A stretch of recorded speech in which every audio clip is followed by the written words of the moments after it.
నమస్తే అండి అందరికీ. నేను మీ Madhavi Krishna. Welcome to my channel Madhavi Krishna's Navarasa Kathamalika Telugu audio stories. అత్తా కోడళ్ళ సవాల్ 19వ భాగం. బృందా, ఇంత ఉదయమే వచ్చావు, ఏమైనా సమస్య? ఆమె తల మీదుగా వీధిలోకి తొంగి చూస్తూ అడిగాడు తథాగత్ ఆందోళనగా. ఆ రాత్రి శ్యామ్ బృంద గుండాల నుంచి తప్పించుకున్నాక ఆమెను ఒంటరిగా వదలడం లేదు శ్యామ్. మరిప్పుడు ఒంటరిగా ఎందుకు ఇలా వచ్చిందో అర్థం కాలేదు అతనికి. పోలీస్ అనిపించుకున్నావు మొత్తానికి. ఇక్కడ నిలబెట్టి నన్ను ఇంట్రాగేట్ చేస్తావా ఏంటి? చాలా కష్టపడి శ్యామ్ కళ్ళు కప్పి వచ్చాను తెలుసా? వస్తున్న నవ్వుని ఆపుకుంటూ దబాయించింది బృంద. నువ్వు ఇక్కడికి వచ్చినట్టు శ్యాముకి తెలీదా? అడ్డం తప్పుకుంటూ అడిగాడు అయోమయంగా తథాగత్. ఊహూ, నన్ను జైల్లో బంధించినట్టుగా ఇంట్లో నుంచి కదలనివ్వడం లేదు. తను మాత్రం చక్కగా కోర్ట్, ఆఫీస్, క్లబ్ అంటూ వెళ్ళిపోతున్నారు. ఎలా అయినా పెళ్ళయ్యాక మీ మగవాళ్ళు మారిపోతారు. లోపలికి వస్తూనే తన నాటకం మొదలుపెట్టింది బృంద. శ్యామ్ ఆమెని వీధి చివరి దింపి ఆమె వెళ్ళబోతూ ఉంటే దగ్గరికి లాక్కుని ముద్దిచ్చి మరీ పంపాడన్న విషయం గట్టుకి చెప్పలేదు కదా మరి. ఇక్కడ బృంద గట్టు ఉర్విజల సంగతి చూసుకుంటుంటే అక్కడ శ్యామ్ తన తల్లిదండ్రుల సంగతి చూడడానికి నిశ్చయించుకున్నాడు. మగవాళ్ళనే మాటలు రివర్స్ చేసి నువ్వంటున్నావా? అడిగాడు నవ్వుతూ తథాగత్. మరేంటి, ఎప్పుడూ పెళ్లాల మీద జోకులేస్తూ మగవాళ్లే అనాలా ఏంటి? భార్యా బాధిత సంఘం అంటూ పెట్టుకుని మా మీద జోకులేసుకుంటూ ఉంటారు. భర్తా బాధిత సంఘాలను మేం పెడితే జోకులు రావు, ఏడుపులు వస్తాయి. అంత కర్కశంగా ఉంటారు మీ మగవాళ్ళు అంది అతని వెనకే కిచెన్లోకి నడుస్తూ. బావుంది, ఉరుమురుమి మంగళం మీద పడిందని బృంద తుఫాన్ ఇటు మళ్ళిందేంటో అడిగాడు తథాగత్ నవ్వుతూ. మరి మళ్ళదా? చక్కగా ఉర్విజ ఫ్రీ బర్డ్. తను పెళ్లి చేసుకోకుండా చాలా తెలివైన నిర్ణయం తీసుకుంది. లేకపోతే నీ బాసిజం భరించలేక నా దగ్గరకు పరిగెత్తుకొచ్చేది. ఓరకంట తథాగత్ని చూస్తూ పంచదార డబ్బా అందుకుని అతని పక్కన పెట్టింది బృంద. ఓయ్ బృందమ్మ తల్లి, ఇప్పుడు ఉర్విజ దగ్గర అలాంటి మాటలనుకు కంగారుగా గుమ్మం వైపు చూస్తూ కొద్దిగా గొంతు తగ్గించి అన్నాడు తథాగత్. బృంద భక్కున నవ్వింది. ఆ నవ్వుకి ఉర్విజకి మెలకు వచ్చింది. మెల్లగా కళ్ళు తెరిచి చిన్నగా నవ్వుతూ చేతిని పక్కకి చాచింది. పక్క ఖాళీగా అనిపించింది.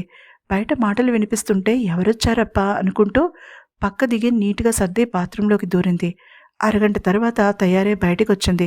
అప్పటికి గట్టు బృంద హాల్లో కూర్చుని చెస్ ఆడుతున్నారు సీరియస్గా. చెక్ అన్నాడు తథాగత్. నేను ఒప్పుకోను పో అంటూ పావులన్నింటినీ చెల్లాచెదురు చేసేస్తుంది బృంద.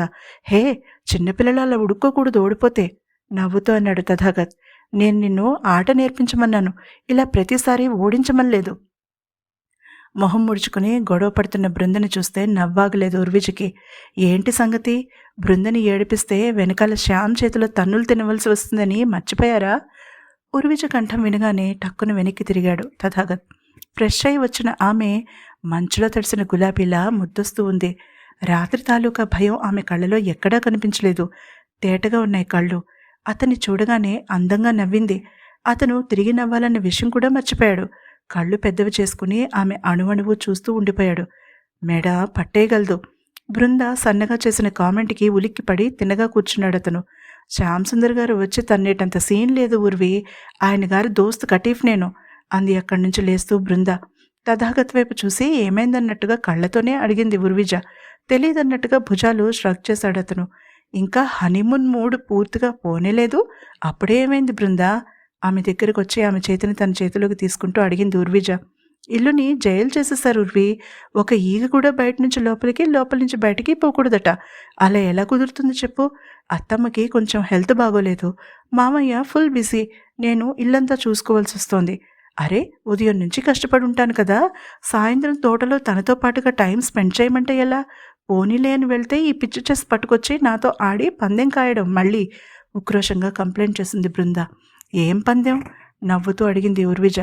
పోయిన ఒక్కొక్క భటుడికి ఒక్కొక్క ముద్దు, సగటు ఏనుగు గుర్రాలకి గట్టిగా కౌగిలించుకోవడం. ఇంకా మంత్రికైతే అమ్మో ఎంత దారుణమో తెలుసా? తనకి నచ్చిన డ్రెస్ నేను వేసుకుని చూపించాలట. ఇక ఓడిపోతే చెప్పుకెళ్ళిపోతున్న బృందని వారించడానికి ట్రై చేసింది ఉర్విజ. అప్పటికే సిగ్గుతో కందిపోయింది ఆమె మొహం. అయినా బృంద తన వాక్చాతుర్యాన్ని ఆపనేలేదు. ఆట ఓడిపోతే ఆదివారం మొత్తం అసలు మా గదిలో నుంచి బయటికి రాకూడదట. ఇదెక్కడి న్యాయం చెప్పు ఉర్వి? నేను గదిలో తలుపులేసుకుని ఈయన గారు సరసాలు తీరుస్తూ కూర్చుంటే ఎలా చెప్పు? అసలే అత్తయ్యకి మామయ్యకి మధ్య ప్రవీణ్ గాడి మూలన ఉప్పు నిప్పులా ఉంది. వాళ్ళ గొడవ సత్తాలా లేక ఈయన గారి సంగతి చూడాలా? చెప్పు ఉర్వి అంటూ టెన్షన్ అంతా కళ్ళల్లో చూపిస్తూ ఉర్విజ చేతులు పట్టుకుంది బృంద. బృంద, శ్యామ్తో మాట్లాడితే అర్థం చేసుకుంటాడు. ఇలా గొడవపడి తనతో చెప్పకుండా వచ్చేస్తే ఏదైనా ప్రమాదంలో ఇరుక్కుంటే ఎంత బాధపడి ఉండేవాడు. అలా చెయ్యకింకెప్పుడు కూల్గా అంటూ బృందని సోఫాలో కూర్చోపెట్టింది ఉర్విజ. పెళ్ళైన కొత్తలో భార్యాభర్తల మధ్య ఇంటిమసీ చాలా ముఖ్యం. శ్యామ్కి నువ్వు దూరం అవుతూ ఉంటే ఎలా మీ మధ్య బంధం పెరుగుతుంది? అడిగింది మృదువుగా ఉర్విజ. ఆశ్చర్యంగా చూస్తున్నాడు తథాగత్ ఆమె వైపు. బాధ్యత లేని తాతయ్య, స్వార్థపరురాలైన అమ్మమ్మ, వ్యసనలోలుడైన మేనమామ, లోకం పట్టని తల్లి అనే బంధాల మధ్య ఎప్పుడూ టెన్షన్తో బ్రతికిన ఉర్విజ ఇంకా బంధాల మీద నమ్మకంతో అంత పాజిటివ్గా మాట్లాడడం అతనికి చాలా ఆశ్చర్యంగా ఉంది. కానీ ఉర్వి, నాకు కూడా ఇంకా అలవాటు కాలేదిల్లు. అంతా కొత్తగా ఉంది. చెప్పడానికి అమ్మ లేదు, తోడుగా ఉండడానికి చెల్లి లేదు, అత్తమ్మే అన్నీ. ఇప్పుడు అత్తమ్మని పంటించుకోవద్దంటే ఎలా? సోఫాలో కూర్చుని ఉర్వి వైపు తిరిగి చిన్నపిల్లలా అడుగుతున్న బృందాన్ని చూస్తే తథాగత్కి నవ్వొచ్చింది. ఆడపిల్లల్లో పెళ్లి తర్వాత ఇన్ని భయాలు సందేహాలు గూడు కట్టుకుని ఉంటాయని అతనికి అస్సలు తెలీదు. పెళ్లి చేసుకుని మొగుడు సంపాదనతో చక్కగా ఎంజాయ్ చేస్తారని అనుకుంటున్నాడు. ఆడవాళ్ళు ఎంత ఉద్యోగాలు చేసినా కుటుంబంలో మెయిన్ బ్రెడ్ విన్నర్ మగవాడు అని నమ్మే పాత చింతకాయ పచ్చడి ఆలోచనలు ఉన్న వాళ్లలో తథాగత్ ఒకడు. మరొకసారి ఆ మాట అన్నావంటే అస్సలు ఊరుకోను అంటున్న ఉర్విజ మాటలకి ఆలోచనల నుంచి తేరుకున్నాడు అతను. నీకు అక్క, చెల్లి, ఫ్రెండ్ అన్నీ నేనే అని చెప్పాను కదా. ఇప్పుడు చెప్పు, ఏం చేయాలి నేను? గట్టుని పంపుదామా శ్యామ్తో చెస్ ఆడడానికి? అడిగింది చిలిపిగా నవ్వుతూ ఉర్విజ. ఈ ప్లాన్ ఏదో బానే ఉంది కానీ వద్దులే, శ్యామ్కి నేను సర్ప్రైజ్ ఇవ్వాలి అంది బృంద నవ్వుతూ. ఆ రోజు తథాగత్కి సెలవు కావడంతో వాళ్ళిద్దరితోనూ సమయం గడిపేసింది బృంద. సరిగ్గా ఆమె ఇక్కడ లొట్టలేసుకుంటూ ఉర్విజ చేతి భోజనం తింటూ తథాగత్ దగ్గర చెస్ నేర్చుకుంటున్న టైంలో ఇంట్లో శ్యామ్ తాపిగా టీవీ చూస్తూ కూర్చున్నాడు. ఫల్గుణి అతని పక్కన కూర్చుంది. కొడుకు అంత ఖాళీగా ఉండడం చాలా అరుదు. అందుకే అతనితో కలిసి సినిమా చూస్తూ కూర్చుంది. ఎలాగైనా బృంద ఇంట్లో లేకపోతే సందడి లేదు శ్యాము అంది కొంచెం సేపు గడిచాక. అబ్బా, ప్రశాంతంగా ఉండనయ్యమ్మా, ఎప్పుడూ చెవిలో లొడలొడ వాగుతూనే ఉంటుంది అన్నాడు నిర్లక్ష్యంగా శ్యామ్. చురుక్కుమన్న దెబ్బ పడడంతో అబ్బా అని జబ్బ రాసుకున్నాడు. నా కోడలు లేదు కదా అని తన గురించి తక్కువగా మాట్లాడితే ఊరుకోను వార్నింగ్ ఇచ్చింది ఫల్గుణి. అతను అల్లరిగా నవ్వాడు. ఒకటి చెప్పమ్మా నాకు, భవిష్యత్తులో నేను బృందా కూడా నువ్వు నాన్నలా అయిపోతే ఇప్పుడు ప్రేమగా ఉండి ఏం లాభం? కొడుకు ప్రశ్నకి తెల్లబోయింది ఫల్గుణి. వెంటనే ఏం చెప్పాలో అర్థం కాలేదు. ఇప్పుడు మా ఇద్దరి సంగతి ఎందుకు శ్యాము? నువ్వు కూడా మీ నాన్నలా అలా బిజీ అయిపోతే సంసారంలో బ్యాలెన్స్ ఉండదు. అందుకే కొంచెం టైం చేసుకో నీ భార్యకి, కుటుంబానికి అని చెప్తున్నాను. గొంతులో నిరాశ ధ్వనిస్తుండగా అంది. మనిషి ఎదుగుదల అన్నది వయసులోనే కాదు కదా అమ్మా, ప్రొఫెషనల్గాను వ్యక్తిగత జీవితంలో కూడా ఉంటుంది. 25 ఏళ్లప్పుడు ఉండే నేను 10 ఏళ్లు గడిచాక కూడా అలానే ఉండలేను. నా బాధ్యతలు పెరుగుతాయి. బృందన నుంచి అదే టైం కోరుకోవడం ఎంతవరకు న్యాయం? ఓకే, కోరుకుంది. మరి అలాంటప్పుడు అదే టైం తను కూడా నాకు ఇవ్వాలి. అంటే శ్రద్ధగా నా కోసమే కొన్ని పనులు చెయ్యాలి. అలా జరుగుతుందా చెప్పు? పిల్లలు పుట్టగానే భర్తని పక్కకి నెట్టేస్తారు అమ్మాయిలు. అప్పుడు భర్త మంచివాడైతే నాన్నలా ప్రొఫెషన్లో ముందుకెళ్తారు. చెడ్డవాడైతే వేరే మరొక స్త్రీ జీవితంలోకి వెళ్ళి అందరి జీవితాలు నాశనం చేస్తాడు. అలాంటప్పుడు ఎందుకింత కష్టపడి బంధాన్ని నిర్మించుకోవడం? మరింత సూటిగా అడిగాడు శ్యామ్ తల్లిని. శ్యామ్, అందరి జీవితాల గురించి చెప్పలేను కానీ మా జీవితం వేరు, మీ నాన్న ప్రొఫెషన్ వేరు. దానికి ఆయన పర్సనల్ టైం కూడా కావాలి. ఏ టైంకి కాల్ వస్తుందో తెలియదు, ఎప్పుడు ఏ అవసరం ఉంటుందో అర్థం కాదు. అలా మా మధ్యలో గ్యాప్ వచ్చింది అంది ఫల్గుణి టీవీ స్క్రీన్ వైపు చూస్తూ. అమ్మ, బృందంటే నీకు చాలా ఇష్టం కదా అడిగాడు తల్లి చేతిని తన చేతుల్లోకి తీసుకుంటూ శ్యామ్. చాలా అంది చిన్నగా నవ్వుతూ. మరి కొన్నేళ్ల తర్వాత బృంద ఇలానే కూర్చుని నీలా బాధపడుతూ ఉంటే ఏం చేస్తావు అడిగాడు ఆమె ఒక్కొక్క వేలను సున్నితంగా విరుస్తూ. జీవితం నిస్సారంగా అవ్వకుండా చూసుకోవాలని తనని ముందుకి పుష్ చేస్తాను కానీ ఇలా వదిలేస్తానా? నీ మీసాలు లాగి నీ తల నుంచి బృందం ముందు నిలబెడతాను కానీ అలా వదిలేస్తానా అంది నవ్వుతూ. అయితే అదే పని ఇప్పుడు నేను చేస్తున్నాను అనుకో అమ్మా, కానీ నీకు మీసాలు లేవు. నాన్న మీసాలు పట్టుకుని లాగడం అసంభవం అన్నాడు శ్యామ్ నవ్వుతూ. ఆమె ఆశ్చర్యంగా చూసింది కొడుకు వైపు. ప్రొఫెషన్, పోలీస్ డిపార్ట్మెంట్ లాంటి మాటలన్నీ మిమ్మల్ని మీరు కవర్ చేసుకోవడానికి చెప్పే సిల్లీ కారణాలు. నిజంగా మరేదో కారణం ఉంది, అదేంటో చెప్పు. తల్లిని కార్నర్ చేయడానికి ప్రయత్నించాడు శ్యామ్. ముందు చెప్పలేదు ఫల్గుణి, తర్వాత ప్రవీణ్ మూలాన సత్యకి కోపం రావడం గురించి చెప్పింది. నాన్న కోపం కరెక్టే కదమ్మా అనేశాడు శ్యామ్. తల్లి ఏమీ మాట్లాడకపోయేసరికి అతనే చెప్పడం మొదలుపెట్టాడు. ఒకసారి ఆలోచించు, ఇద్దరి మధ్య మూడో వ్యక్తి వచ్చాడు. నీ ప్లేస్లో నాన్న ఉండి సమస్య రివర్స్ అయితే నువ్వేం చేసేదానివి? నాన్నలా మౌనంగా బాధని భరించేదానివా? లేక బాధపడి ఏడ్చి గట్టుని నన్ను ఇందులోకి లాగేదానివా? శ్యామ్ ప్రశ్న సూటిగా గుండెని తాకడంతో ఫల్గుణి మౌనంగా కూర్చుండిపోయింది. అతను కూడా ఇక ఏం మాట్లాడలేదు. సినిమా చూస్తూ పాప్కార్న్ టబ్ ఖాళీ చేసే పనిలో పడ్డాడు. శ్యామ్ మాటలు ఫల్గుణిని ఆలోచనలో పడేశాయి. తన బాధ కొడుక్కి అర్థం కాదు. కానీ ప్రవీణ్ విషయంలో అతనన్న మాట మాత్రం ప్రతి మాట నిజమే. ఒక అమ్మాయి సత్యని ఇలా టార్చర్ పెట్టినప్పుడు తనతో ఆ మాట చెప్పకపోతే ఎలా ఫీల్ అయ్యేది తను? ఈర్ష్యతో భగ్గుమనేది. అరిచి గోల చేసేది. సత్య మౌనంగా ఉన్నాడంతే. ఆమె ఒక నిర్ణయానికొచ్చింది. టైం చూసింది. 1 కావస్తోంది. శ్యాము, నన్ను నాన్న ఆఫీస్ దగ్గర దింపుతావా? అడిగింది. అతని కళ్ళు మిలమిలా మెరిశాయి. ఠక్కున లేచి నిలబడ్డాడు. తీసుకువెళ్ళడమేంటి? నిన్నక్కడ దింపి నాన్న నన్ను వెళ్ళిపోమ్మనేదాకా అక్కడే ఉంటాను అంటూ తల్లి చెయ్యి పట్టుకుని బయటికి నడిచాడు శ్యామ్. బైక్ అతను అడగక ముందే చెప్పింది ఫల్గుణి. నవ్వాడు శ్యామ్. తల్లిని తండ్రి ఆఫీస్ దగ్గర దింపి బృంద ఏం చేస్తోందో అనుకుంటూ తన మొబైల్ తీసి బృందకి మెసేజ్ పెట్టాడు. Miss you. వెంటనే ఎర్రటి పెదవుల ఇమేజ్ ప్రత్యక్షమైంది. నవ్వుకున్నాడు శ్యామ్. లోపల ఫల్గుణి తన చీర ఒకసారి సవరించుకుని లిఫ్ట్లో నుంచి బయటికి వచ్చింది. ఆమెను చూడగానే అందరూ విష్ చేస్తుంటే ఆమె నవ్వుతూ తిరిగి విష్ చేసి సత్యదేవ్ గదివైపు నడిచింది. ఆమెను చూడగానే ఆశ్చర్యపోయిన క్లర్క్ లేచి నిలబడి సత్యదేవ్కి ఆమె రాకను గురించి తెలియజేశాడు. సత్యదేవ్ కంగారు పడ్డాడు. ఆమె అలా ఆఫీస్కి వచ్చి చాలా కాలమైంది. ఇప్పుడు ఏమైనా సమస్య వల్ల వచ్చిందేమో అనుకుంటూ టెన్షన్తో బయటకొచ్చాడు. ఆమె నవ్వుతూ కనిపించేసరికి తేలికగా ఊపిరి పీల్చుకున్నాడు. హాయ్. కొత్తగా పెళ్ళైన అమ్మాయి తన భర్తని కొన్ని గంటల తర్వాత చూస్తే ఎలా ఫీల్ అవుతుందో అలా ఉంది ఫల్గునికి. సత్య ఆశ్చర్యంగా చూస్తూ ఉండగానే ఫల్గుని అతనితో పాటు గదిలోకి వచ్చింది. వాళ్ల వెనుక స్ప్రింగ్ డోర్ మెత్తగా మూసుకుంది. ఏంటిదంతా? ఆమెని అలా అక్కడ చూసి మనసు సంతోషంతో గెంతులు వేస్తుంటే పైకి మాత్రం కోపం నటిస్తూ అడిగాడు. ఆకలిస్తుంది సత్య, గోముగా అంది. అది చెప్పడానికి ఇంత దూరం వచ్చావా? ఆశ్చర్యపోయాడు. ఆమె చిరుకోపంగా చూసింది అతని వైపు. నన్ను క్యాంటీన్కి తీసుకువెళ్ళమని అంటున్నాను. తన సంకోచం పక్కన పెట్టేసి డిమాండ్ చేసింది. చాలా కాలం తర్వాత తన ఫల్గుణిని చూస్తున్నాడు అతను. పిల్లలు పెద్దవాళ్ళయ్యే కొద్దీ భార్యాభర్తల మధ్య అనుబంధంలో కూడా మార్పులు ఎందుకు రావాలో అతనికి ఎప్పుడూ అర్థం కాదు. చాలా మిస్ అయ్యాడు తన భార్యని.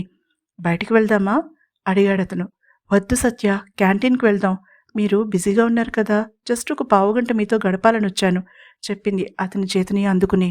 అతను ఆమె వైపు ఒకసారి పరిశీలనగా చూసి నుదుటి మీదకి పడిన జుట్టుని వెనక్కి తోసి ఆమెను తీసుకుని క్యాంటీన్ వైపు నడిచాడు. అక్కడ హాల్ మధ్యలో ఉన్న టేబుల్ దగ్గర కూర్చుని ఆఫీసర్స్తో మాట్లాడుతున్నాడు శ్యామ్. తల్లిదండ్రుల్ని చూసి పలకరింపుగా చెయ్యి ఊపాడు. వాళ్ళు నవ్వి వెళ్ళి ఒక కార్నర్ టేబుల్ దగ్గర కూర్చున్నారు. సత్యదేవ్ టోకెన్ తీసుకునే లోపుగా లోపల ఉన్న కిచెన్ స్టాఫ్ వాళ్ళ భోజనం ప్లేట్లో అందించారు. ఆశ్చర్యంగా చూశారిద్దరూ. శ్యామ్ చేసిన పనని అర్థమైంది వాళ్ళకి. శ్యామ్ నవ్వుతూ చూస్తూ ఉండగానే వాళ్ళిద్దరూ సరదాగా కబుర్లు చెప్పుకుంటూ భోజనం పూర్తి చేశారు. సరిగ్గా పావుగంట తర్వాత అన్నమాట ప్రకారం ఫల్గుని భర్తకి చెప్పి బయటకు వచ్చేసింది. శ్యామ్ తల్లి భుజం మీద చెయ్యి వేసి బయటకు వెళ్తూ తన భుజం మీదుగా వెనక్కి తిరిగి తండ్రి వైపు చూశాడు. అలానే వాళ్ళిద్దరి వైపు చూస్తూ నిలబడి ఉన్నాడు సత్యదేవ్, ప్యాంటు జేబుల్లో చేతులు పెట్టుకుని. ఒక్కసారిగా అతని మనసంతా తేలికైన భావన కలిగింది సత్యదేవ్కి. ఫల్గుని సారీ చెప్పడం వల్ల కలిగిన ఆనందం కాదది. ఆమె తనంతట తానుగా అలా ఒక అడుగు తన వైపు వేసినందుకు కలిగిన ఆనందం. తల్లి మొహం ఆనందంతో వెలిగిపోవడం శ్యామ్కి చాలా తృప్తినిచ్చింది. పావుగంట మాత్రమే నాన్నతో స్పెండ్ చేయగలిగావు. డిసప్పాయింట్ అయ్యావా అమ్మా? అడిగాడు ఇంటికి వచ్చాక శ్యామ్. లేదు శ్యాము, చాలా రోజుల తర్వాత మనసు నిండుగా ఉంది చెప్పింది ఫల్గుని. అందులో గేట్ తెరుచుకునే శబ్దం కావడం, బృంద నవ్వు వినిపించడంతో శ్యామ్ మొహం వెన్నెల కాంతిని వికసించిన కలువు పువ్వులా అయ్యింది. నవ్వుకుంది ఫల్గుని. ఇక మొదలు కాబోతోంది మిషన్ తథాగత్ పెళ్ళి. ఉర్వి, కొంచెం ఈ నిచ్చెన ఎక్కి షెల్ పైన క్లీన్ చేసేయ్.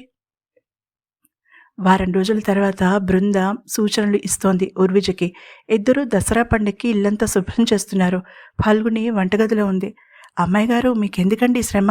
పెద్దయ్య గారికి తెలిసిందంటే నా ఉద్యోగం ఊడిపోతుంది లబలబలాడింది కేర్ టేకర్ మణెమ్మ.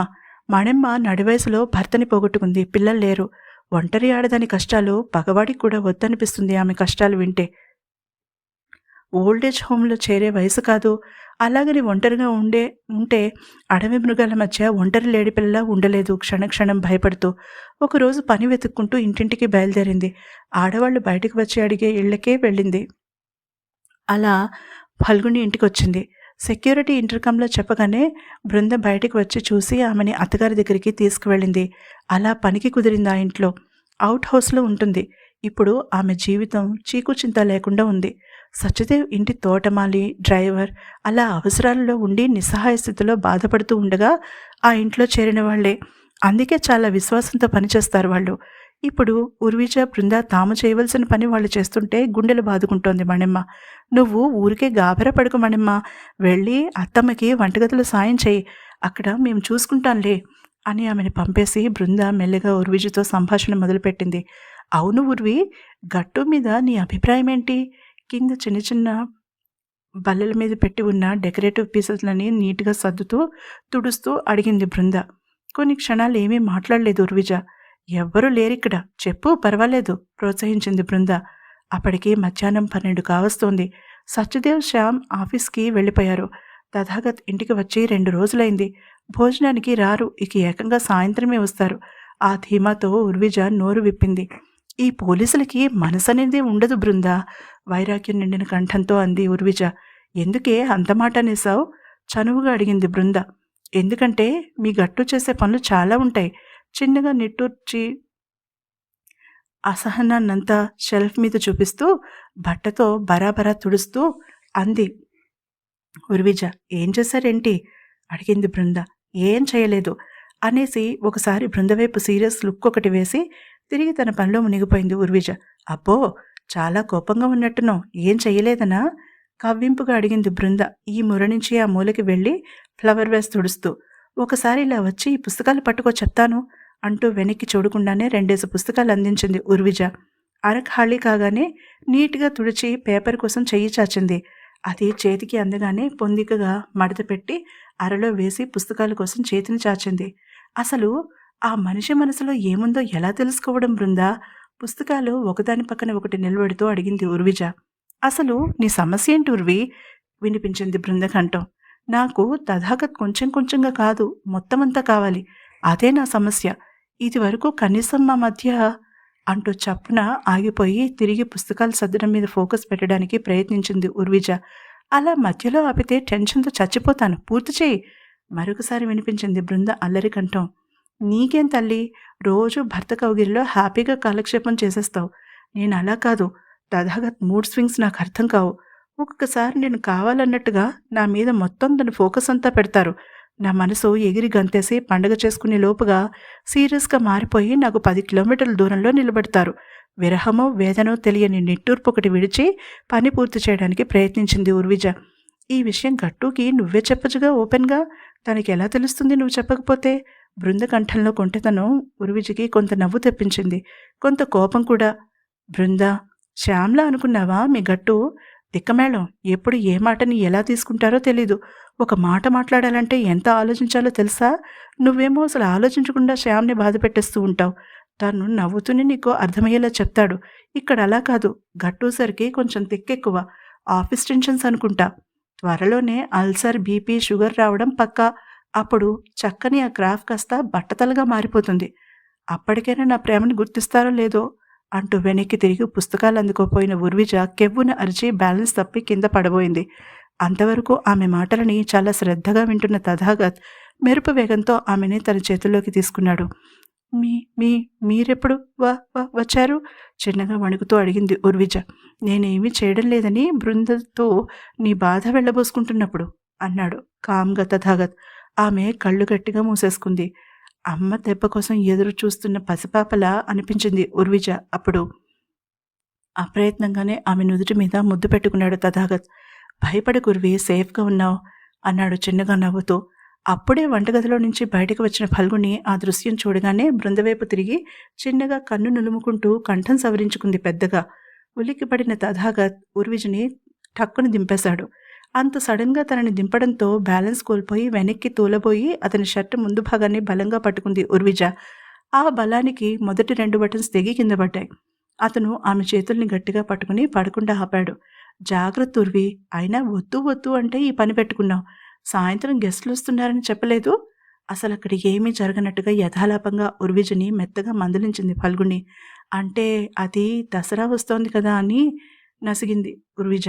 అయినా అత్తమ్మ, తెగ హడావిడి చేస్తున్నారు. ఎవరా గెస్టులు? మమ్మల్ని కూడా వంటగదిలోకి అడుగుపెట్టనివ్వడం లేదు. క్యూరియస్గా అడిగింది బృంద. బాగా కావలసిన వాళ్ళులే. సత్యదేవ్ ఢిల్లీలో చేస్తున్నప్పుడు అక్కడ మాకు బాగా దగ్గరైన ఫ్యామిలీ, గుప్తా అండ్ ఫ్యామిలీ. వాళ్ళ అబ్బాయి బిజినెస్ పని మీద హైదరాబాద్ వచ్చాడట. ఇంటికి రమ్మని చెప్పాను. ఇక్కడే ఉంటాడు. మన ఉర్విజిని చూస్తాడు. ఒకవేళ ఇద్దరు ఒకరికొకరు నచ్చితే పెళ్లి మాటలు మాట్లాడొచ్చు పెద్దవాళ్లతో అంటున్న ఫల్గుని వైపు నోరు తెరుచుకుని చూస్తూ ఉండిపోయింది ఉర్విజ. ఆమె ఇది అస్సలు ఊహించలేదు. తథాగత్ కళ్ళు పత్తికాయల్లా విచ్చుకున్నాయి. అతను కోపంగా ఉర్విజ వైపు చూశాడు. కానీ ఆమెకు కూడా విషయం తెలియదని షాక్లో ఉన్న ఆమె మొహమే చెప్తోంది. ఇక ఇక్కడితో ఆపండి మీ పని. బృందా, శ్యామ్ సాయంత్రం నిన్ను బయటికి తీసుకెళ్తానన్నాడని చెప్పావు. ఎప్పుడు భోజనం చేస్తావు? ఎప్పుడు తయారవుతావు? కోడల్ని తరిమి తథాగత్ చెయ్యి పట్టుకుని డైనింగ్ రూంలోకి తీసుకువచ్చింది ఫల్గుని. నిన్ను పిలవడానికి ఒక కారణం కూడా ఉంది. వచ్చే అబ్బాయి పేరు అభిజిత్. ఇక్కడ వారం రోజులుంటాడు. నీకు వీలున్నప్పుడు వచ్చి ఒకసారి చూడు. వాడు ఎలాంటివాడో నీకు తెలుస్తుంది కదా అంటూ చెప్పికెళ్ళిపోతున్న తల్లి మీద ఎప్పుడు రానంత కోపం వచ్చింది తథాగత్కి. ఏమీ చెయ్యలేక ఎటూ మాట్లాడలేక నిస్సహాయంగా కుర్చీలో కూలబడ్డాడు. ఆపరేషన్ గట్టు అండ్ ఉర్విజ డే 1. ఉదయం 7 గంటలు. అందరూ డైనింగ్ హాల్లో కూర్చునున్నారు. బృందా, అభిని పిలుచుకురా. అమ్మా, రాత్రి పాపం చాలా లేట్ అయిపోయింది వాడు వచ్చేసరికి. అసలు లేచాడో లేదో ఆప్యాయంగా అంది ఫల్గుని. అప్పటికే అక్కడ సత్యదేవ్, శ్యామ్, ఉర్విజ గట్టు కూర్చునున్నారు. ఉర్విజ సాయం చేస్తానన్నా ఒప్పుకోలేదు ఫల్గుని. నువ్వు ఇలా వంటగదిలో పని చేసుకుంటూ కూర్చుంటే జిడ్డు మొహం వేసుకుని కనిపిస్తావు అభిజిత్కి. అలా అయితే ఎలా నచ్చుతావు? ఆప్యాయంగా ఉర్విజ బుగ్గలు పుణికి అడిగింది ఫల్గుని. అమ్మా, ఇష్టం ఉంటే తను ఎలా ఉన్నా నచ్చాలి. జీవితంలో ఎప్పుడూ ఇలా ఫ్రెష్గా కనిపిస్తూ ఉంటుందా? అసహనంగా అడిగాడు గట్టు. శ్యామ్, సత్యదేవ్ నవ్వుకున్నారు. సత్యదేవ్తో ఉర్విజ గట్టుల విషయం మాట్లాడింది ఫల్గుని. శ్యామ్ తను అన్న మాట నిలబెట్టుకుని తల్లిదండ్రుల మధ్య వచ్చిన గ్యాప్ని పూరించేశాడు. అందుకని అత్తాకోడళ్ళు తమ సవాల్ నిలబెట్టుకోవడం కోసం ఈ మిషన్ని చాలా పకడ్బందీగా మొదలుపెట్టేశారు. అత్తయ్య, రాత్రి ఇంటికి లేటుగా వచ్చాం కదా, నిద్ర లేదు, తలనొప్పిగా ఉంది, పడుకోనా అడుగుతున్న బృందవైపు కంగారుగా చూశాడు శ్యామ్. నాకు చెప్పలేదేం అడిగాడు లేచి నిలబడిపోతూ. ఇదిగో ఇలా కంగారు పడతారని చెప్పలేదు. నన్ను అసలు లేవనివ్వరిక. ఇంట్లో పనంతా అత్తమ్మ మీద పడిపోతుంది. సెలవు పెట్టి మీరో మామయ్యో చేస్తానంటే చెప్పండి, నేను హాయిగా ముసుగు తన్ని పడుకుంటాను అంది చిన్నగా నవ్వుతూ బృంద. నేను ఈరోజు కోర్టుకెళ్ళాలి. ఇప్పటికే 2 వాయిదాలు తీసుకున్నాను మన హనీమూన్ పేరు చెప్పి అన్నాడు శ్యామ్ తన టిఫిన్ ప్లేట్ వైపు సీరియస్గా చూస్తూ. తండ్రి కళ్ళలోకి చూస్తే అది అబద్ధమని ఇట్టే కనిపెట్టేస్తాడు మరి. ఉర్వి ముదికందా బృంద, తను హెల్ప్ చేస్తుందిలే అమ్మకి అంటున్న గట్టు వైపు నిస్సహాయంగా చూసింది బృంద. ఆ వెసులుబాటు లేదు గట్టు. టిఫిన్ పూర్తి చేశాక అభిని చార్మినార్ దగ్గరికి తీసుకువెళ్ళాలట. అది ఉర్వి డ్యూటీ అంది నీరసంగా కణతలు రుద్దుకుంటూ బృంద. బృంద, నువ్వు రెస్ట్ తీసుకో. ఈరోజు కిచెన్లో నీ అత్తమ్మకి నేను అసిస్టెంట్ అనేశాడు సత్య. ఇక ఒక డెసిషన్కి వచ్చేసి తేలికగా ఊపిరి పీల్చుకున్నారు శ్యామ్, బృంద. బృంద మేడ మీదకి వెళ్ళిపోయింది టిఫిన్ పూర్తి చేసి. పావుగంట గడిచినా అభిజిత్ కిందికి రాలేదు. ఉర్వి, కొంచెం చూసిరామ్మా, ఈ పిల్లాడిని పనిలో పెడితే టైం తెలీదు. ముద్దలు కలిపి నోట్లో పెడుతుంది వాళ్ళమ్మ మురిపెంగా అంటున్న ఫల్గుని వైపు విచిత్రంగా చూశాడు గట్టు. ఎత్తులా పెరిగిన వాడికి నోట్లో ముద్దలు చేసి పెట్టడమేంటి అసహ్యంగా కోపంగా కామెంట్ చేశాడు కూడా. ఉర్వి లేవడంతో ఆమెకు వెళ్ళొద్దని చెప్పడానికి ప్రయత్నించాడు. కానీ అందరి ముందు ఆమెకి ఎలా చెప్పాలో అర్థం కాలేదు తథాగత్కి. ఆమె బుద్ధిగా తల ఆడించి వెళ్ళడం అతనికి అస్సలు నచ్చలేదు. ఏదో ఒక కారణం చెప్పి వెళ్లకుండా ఉండవలసింది అనుకున్నాడు తథాగత్. ఫల్గుని నవ్వుకుంది. 10 నిమిషాల తర్వాత గట్టిగా నవ్వు వినిపించింది. అది ఉర్విజ గొంతు కావడంతో ఆశ్చర్యపోయాడు గట్టు. ఆమె అసలంత పెద్దగా నవ్వడం ఎప్పుడూ వినలేదు అతను. డైనింగ్ హాల్లోకి వస్తున్న అభిజిత్ని పరీక్షగా చూశాడతను. టిఫిన్ పూర్తవడంతో కాఫీ తాగుతున్నాడు అతను. జంక్ ఫుడ్ అలవాటు ఉన్నవాడిలా కొంచెం బొద్దుగా ఉన్నాడు అభిజిత్. నీటుగా దూకున్న క్రాఫ్ట్, నీట్గా ట్రిమ్ చేసిన మీసం గెడ్డంలో చూడడానికి బాలీవుడ్ హీరోలా ఉన్నాడు. చూడడానికి అస్సలు బాగోకూడదని తనకి తెలిసిన దేవుళ్ళందరినీ పేరు పేరున కోరుకున్నాడు గట్టు. కానీ మనిషి ఒకటి తలిస్తే దైవం మరొకటి తలుస్తుందన్నది జగమెరిగిన సత్యం. తెల్లని శరీర ఛాయతో, అందమైన పళ్ళవరస్తో, చురుకైన చూపులతో అభిజిత్ గుప్తా ఉండడం మాత్రమే కాదు అతన్ని ఇరిటేషన్కి గురి చేసినది ఉర్విజ మీద వాడు చూపిస్తున్న అటెన్షన్. దానికి ఉర్విజ సిగ్గుగా నవ్వడం. పళ్ళు నూరుకున్నాడు గట్టు. ఇక నేను బయలుదేరతాను. శ్యామ్ లేచాడు. బృందకేమైనా మాత్రలిచ్చి వెళ్ళి శ్యాము ఆర్డర్ ఇచ్చింది కొడుక్కి ఫల్గుని.